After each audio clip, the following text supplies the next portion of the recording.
The Rock dans un film d'auteur. Oui, vous entendez bien, The Rock dans un film d'auteur, un peu avec des allures de film un peu hype. Hein.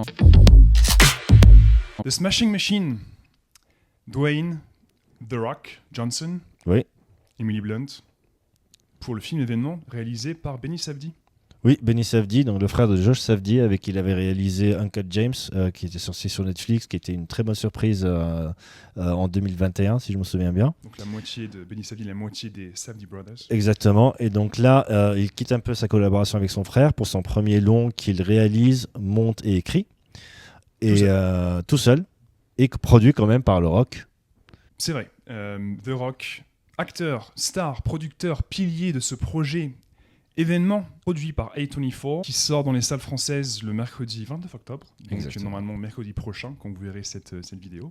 Ouais. Et donc on s'est dit qu'il fallait en parler parce que The Rock est une petite star un peu connue quand même. Oui, voilà, un film avec le Rock à l'affiche, à la base ça attire l'attention, et surtout dans ce cas-là où on s'éloigne un peu du côté blockbuster, le Rock super-héros, etc. pour un rôle. Ça change. Plus d'interprétation, avec plus de nuances, plus de profondeur.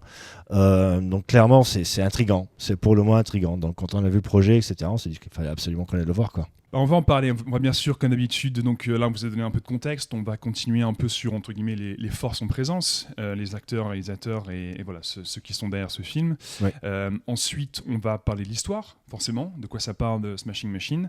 Une petite critique sans spoiler, pour vous donner dans l'ensemble ce qu'on en a pensé. Et ensuite, plus en détail, comme d'habitude, une critique avec spoiler dans la deuxième partie de cette vidéo. Maintenant, si on parle un peu de ceux qui sont derrière le projet, on a déjà un peu fait. Oui.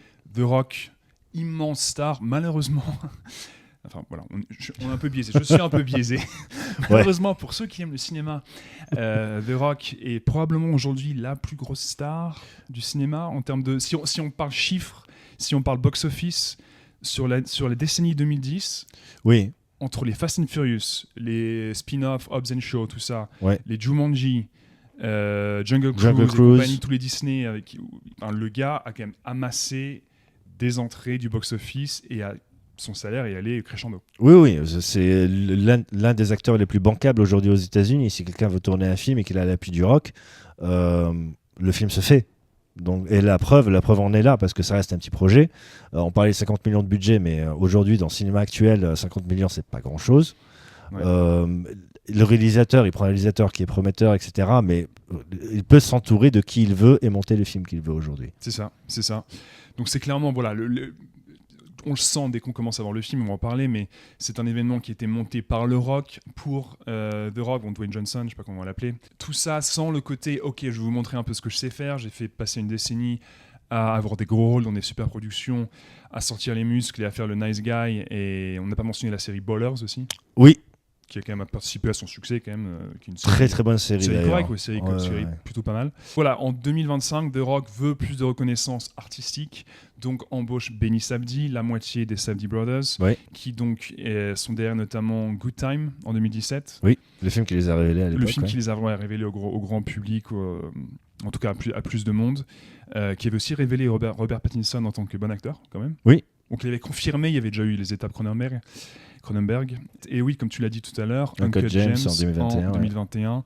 Film qui a... D'ailleurs, ils aiment bien faire ça, j'ai l'impression, les frères Safdie.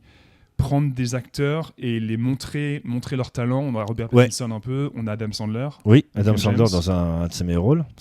Son meilleur rôle. On va pas se moquer. Souvent. Et donc aujourd'hui, The Rock, Dwayne Johnson, qui veut montrer qu'il sait aussi être un acteur. Et en plus, il prend un réalisateur qui a vraiment une patte ultra identifiée. Il a son propre ADN, le côté vraiment. Réalisateur hype. Ouais, non, mais même dans sa façon de filmer. C'est beaucoup de 16 mm, c'est granuleux, c'est un peu crade. Le côté Uncut James, on le retrouve aussi dans ce film-là aussi. C'est vrai. Il a apporté une patte. En gros, on ramène plein de monde avec un talent bien particulier. On essaie de monter une recette pour un film qui va révéler le Rock en tant qu'acteur dramatique. Le film est déjà sorti aux US depuis maintenant, je pense, quasiment un mois. Il y a une réception très tiède, voire très froide. Glaciale. Ouais. On va vers le... Voilà. Clairement, au box-office, en tout cas, le film n'a pas trouvé son public. Je crois qu'on en est à peu près moins de 10 millions de dollars aux US depuis la sortie, ce qui est ridicule. Parce que il en a coûté 50. C'est à peu près exactement. Il a coûté 50 millions de dollars, dont une petite dizaine pour The Rock, qui prend une salary cut, qui baisse son salaire. Oui, pour un film qu'il produit lui-même, donc il se fait des cadeaux. Voilà, c'est ça, exactement. Pour l'instant, avec une vingtaine de millions, je crois, au total niveau mondial, ouais. On est très loin des attentes et c'est la douche froide. La Ouais. douche froide en sortant du ring. C'est vrai que c'est super surprenant de voir l'accueil qui a été réservé à ce film. D'après certaines personnes dans la presse, c'est le sujet, c'est le Rock qui n'est pas en train de faire du divertissement quand on aime, etc. On le reconnaît pas parce qu'il est couvert de pro-esthétique et qu'il est très bien fait d'ailleurs. Donc c'est pas vraiment un film estampillé le Rock, et le bouche à oreille a fait un effet monstre très rapidement, ce qui a vraiment desservi le film. Ceci étant dit, de quoi ça parle Smashing Machine? The Smashing Machine, c'est une histoire vraie. Histoire de Marker, l'un des pionniers de la MMA en fait, qui vient de la lutte à la base, qui rejoint un peu le mouvement, au tout début du mouvement, il commence un peu à se faire remarquer, à faire des combats, etc. Et donc on suit 3 ans charnières dans sa vie, entre 1997 et 2000. C'est là où il a vraiment son ascension ultra fulgurante, mais on le voit pas du côté du champion, on va plus du côté de l'homme. Ouais. Et donc là, on voit vraiment plus que ce qu'on peut voir de combat, parce qu'il y a des combats évidemment, c'est un film, c'est un biopic sportif, donc il y a forcément le sport dont il est question, mais on passe aussi beaucoup de temps dans ce qui se passe dans les vestiaires, dans ce qui se passe chez lui, et donc on le suit pendant ces 3 années-là.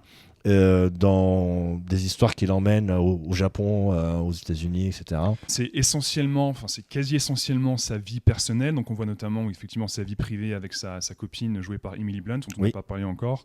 Emily Blunt, très bonne actrice qu'on connaît depuis une quinzaine voire plus d'années, depuis vingtaine d'ailleurs, depuis Le Diable s'habille en Prada, qui a tenu l'affiche dans Sicario aussi, excellent dans Sicario. Excellent film. Puis qui a peut-être encore plus explosé avec la série des Pas un bruit. Quiet Place. Elle apporte vraiment une caution dramatique au film.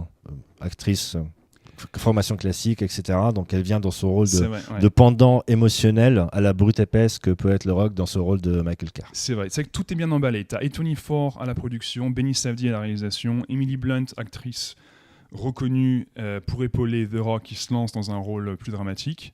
Et sur une histoire plus dramatique aussi. Et c'est une histoire plus dramatique qui est donc assez, alors on va pas dire calquée, mais qui reprend beaucoup la trame, si on peut dire, ou en tout cas les étapes du documentaire du même nom, donc The Smashing Machine, sur Marker, qui est sorti en 2002. 2002, ouais. Ayant dit ça, Smashing Machine, qu'est-ce que tu en as pensé, toi? J'ai été déçu, oui. C'est pas nul, mais je trouve que c'est raté. En gros, on en parlait, il y a tous les bons ingrédients, mais c'est raté. Ouais, c'est raté. Malheureusement, on est bien d'accord là-dessus. The Rock montre dans beaucoup de scènes qu'il sait jouer. Les scènes où il pleure, c'est pas encore trop ça, mais il est pas ridicule.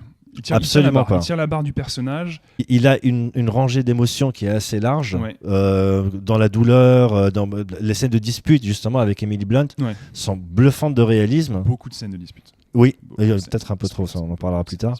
Mais c'est vrai que ça centre le personnage et on sent qu'il peut vraiment jouer. Il devient le personnage, c'est qu'on oublie que c'est The Rock. C'est assez bizarre d'ailleurs parce que c'est quand même un film à sa gloire, on va pas se mentir. Oui. Il est de tous les plans, quasiment. Oui. Son corps, son visage, sa présence, c'est lui, The Rock, sous tous les angles. Mais on oublie quand même un peu. Donc c'est quand même, faut lui rendre crédit. C'est pour ça que sa performance est plus que louable. C'est parce que il arrive à s'effacer derrière son personnage, même si on sait que c'est l'acteur The Rock qui est en train de jouer ce combattant. On l'oublie parce que on voit que c'est un personnage. Et en plus, The Rock joue tout le temps la même chose. Dans tous ses films, c'est toujours le même profil type de gars, etc. Donc le faire jouer autre chose, le voir capable de jouer autre chose, franchement, c'est épatant, il devrait le faire plus souvent. Sa performance est là, et reconnaissable. Par contre, le film n'a rien du tout à dire. Benny Safdie, je sais pas s'il a voulu épauler son pote The Rock, il a sûrement trouvé intérêt, c'est quand même le réalisateur. Je sais pas s'il avait une vision pour ce film, en tout cas, on ne la voit pas. On voit sa patte. Le côté ultra granuleux, etc. Visuellement, c'est son film, donc c'est ce qu'il a amené au projet. Il a amené sa vision du cinéma, mais il a oublié de raconter une histoire. Alors, au menu de Smashing Machine, The Rock qui s'entraîne à la salle, The Rock qui prépare son petit-déj le matin, The Rock qui s'occupe de ses plantes, The Rock qui range les feuilles mortes qui sont dans la piscine. Donc une série fascinante de scènes. Oui, ça m'a rappelé un peu Narco. Il y a ces scènes où Escobar se promène tout seul chez lui, où il se passe rien. Ouais, c'était sur 2 heures. Oui, ouais, exactement. Narco, c'est un mème et c'est sur 5 minutes dans la C'est série. c'est ce que j'allais dire. Là, sur 2 heures de film, on aurait pu couper 40 minutes facile. Ouais, c'est assez étrange parce que malgré tout, et je vais en parler dans la partie spoiler de la fin, c'est un film que j'arrive pas à détester. Je sais pas pourquoi, c'est typiquement le film de Rock. Alors, mon biais à moi, c'est que j'aime pas du tout The Rock. Enfin, c'est-à-dire, je cours pas après ses rôles. Mais malgré tout, peut-être que le personnage est touchant, peut-être que l'histoire, malgré tout, mais c'est semi-intéressant par moment de voir les coulisses de la MMA.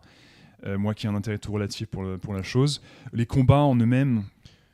Ouais, le combat en eux-mêmes, le film n'est pas vraiment, c'est pas le propos du film. Donc clairement, le côté combat a été fait vraiment bâclé. C'est 2 tiers, 1 tiers, je crois. C'est vraiment 2 tiers vie privée, 1 tiers combat. Voilà, ouais. Je crois. Ouais, combat incluant pas mal d'entraînement ou backstage de combat, quoi. Ouais. Et finalement, c'est un peu, c'est pas le but de film de montrer des combats, c'est vraiment de montrer ce qui se passe derrière. Ouais. Donc les scènes de combat sont un peu bâclées. C'est de la VHS, c'est du coupé à la hache.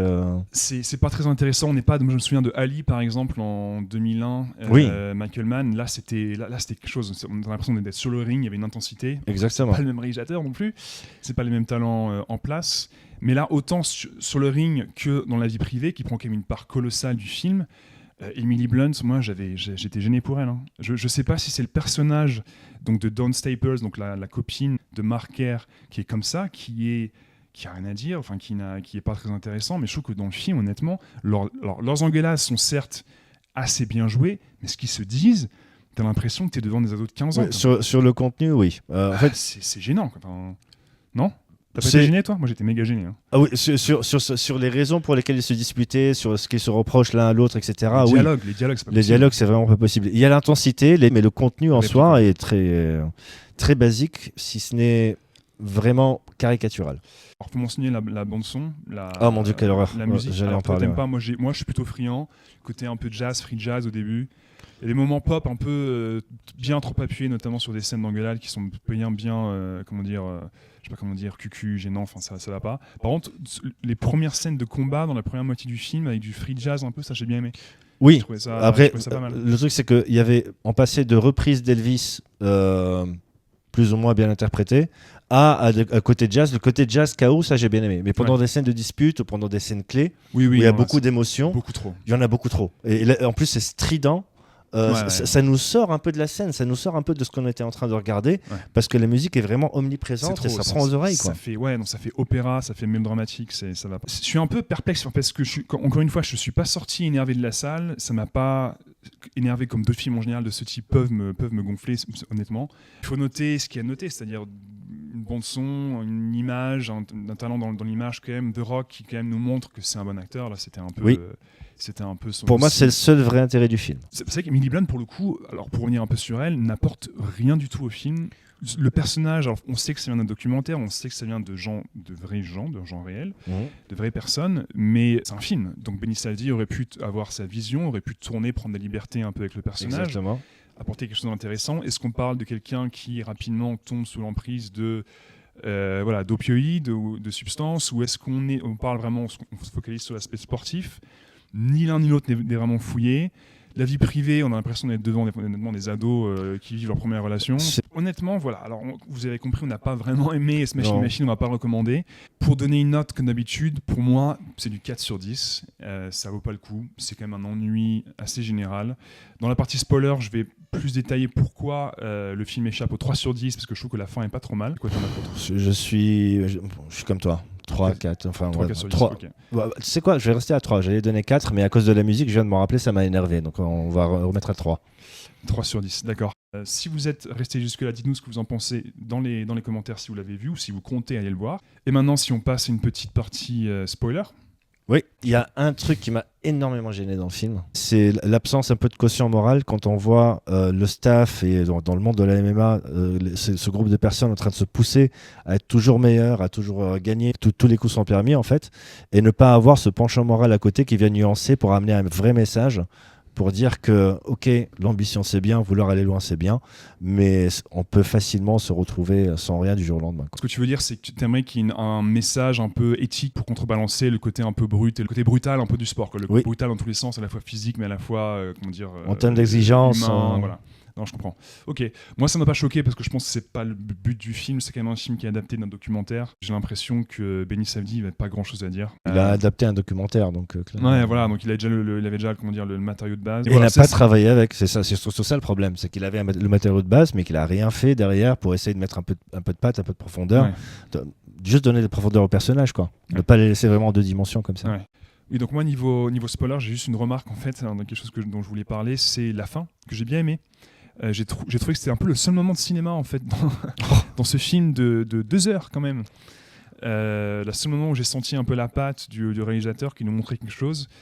J'ai trouvé ça assez intéressant. Donc le moment où on voit le pote, coach / pote / concurrent de Mark qui est Mark Coleman, donc de Mark Kerr qui est Mark Coleman, oui. joué par Ryan Bader. Et qui en fait, on le voit finalement un peu la surprise, on le voit gagner le tournoi au Japon, donc la Pride 2000 ouais. Au Japon, donc c'est lui qui gagne, sachant que Marker lui a perdu. Ce qui était dingue, c'est à la surprise générale en plus, il perd à la surprise générale, et il perd de façon assez claire en plus, c'est comme s'il avait abandonné sur le ring. Ouais. Et on voit donc son rival qui finit par gagner à la surprise générale. Oui. Mais du coup, la façon dont Benny Safdie montre les 2 moments en fait en parallèle entre Dwayne Johnson, donc qui joue Marker, qui rentre dans la douche, qui est dans la défaite, donc qui, tu le vois, il est en train d'encaisser. Marker est quand même épuisé. Et de l'autre côté, on voit son pote, donc Mark Coleman, qui est également épuisé, qui est également complètement vidé, qui lui a gagné, qui a la ceinture, qui est juste assis un peu champion. Prostré comme ça. C'est vrai que c'était un très très beau plan ça. Il est prostré dans les vestiaires et en fait, on sent le vide à ce moment-là des 2 côtés. Exactement. Et ça, c'est assez intéressant. Là, je dis, ok, là, ça c'est bien, ça me fait, ça a gagné un point. C'est vraiment c'est le moment du film où on comprend le message. C'est que ce qu'on perd en humanité, enfin physiquement et mentalement pour atteindre des sommets pareils, qu'on gagne ou qu'on perd, ce qu'on perd vraiment, on le perd pour toujours en fait. Et il y a ce moment où on se dit, est-ce que ça valait vraiment le coup ? Il y a un peu de ça, il y a un peu de tout ça pour ça, il y a un peu de... On voit les 2 qui ont tout donné, qui se sentent complètement vides, on sent qu'il y a un peu un questionnement des 2 côtés. Ouais. Donc le montage, la musique des 2 côtés, ça, je trouvais ça intéressant. Et du coup, c'est un peu un rehaussement de dernière minute pour un film qui honnêtement un peu vide de vision, de cinéma en fait, finalement.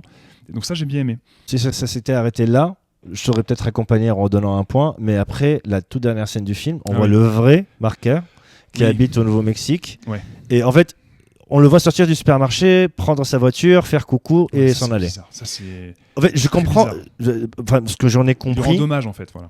C'est pour le rendre hommage aussi pour ce côté où on se dit le film de sport en général ça finit sur un triomphe, etc. Ouais. Et là on va finir sur une note mais qui est tellement basse, qui est tellement banale. Il est redevenu un monsieur tout le monde, il vit sa vie comme monsieur tout le monde. Ses courses, voilà, mais sauf que la scène dure 1 minute 30. Ouais. Peut-être qu'on aurait été plus clément avec le film si ça avait été 1h20. Oui. Au début, j'ai pensé qu'ils allaient vraiment nous emmener dans sa lutte contre les drogues. Ouais. Et que ça devienne un peu le sujet du film finalement. Il y a un peu ça dans The Fighter. En gros, c'est entre The Wrestler et Rocky. Ouais. Même dans la fin, parce qu'il ne gagne pas à la fin. Ouais. Mais c'est entre The Wrestler et Rocky où tu as le côté entraînement, je vais aller au top, etc. Les problèmes personnels avec sa moitié. Et de l'autre côté, la prise avec la drogue, les problèmes avec la drogue, l'alcool, etc. Ouais. Et donc on se retrouve avec un mash-up des 2, avec la signature d'un réalisateur reconnu. Tu vois, c'est limite malhonnête. Il avait pas, je sais pas si j'irai jusque là, mais il avait pas grand chose à dire, Benny Safdie. Je crois qu'il voulait se faire plaisir. Je pense qu'il a trouvé un nouveau support pour sa patte visuelle, sa patte sonore. Il a son pote de rock, il s'est dit tiens, allez vas-y, ça le fait, on le fait ensemble. Mais ça s'est vautré et à mon avis, alors on verra, peut-être que le public français sera plus clément que le public américain, les quelques pays européens où il est déjà sorti, mais ça m'étonnerait. On en doute un peu quand même, parce que connaissant la France un petit peu.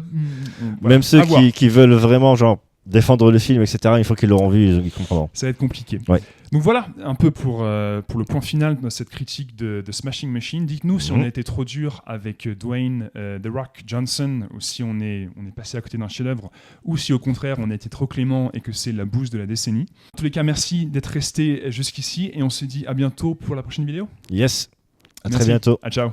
Ciao.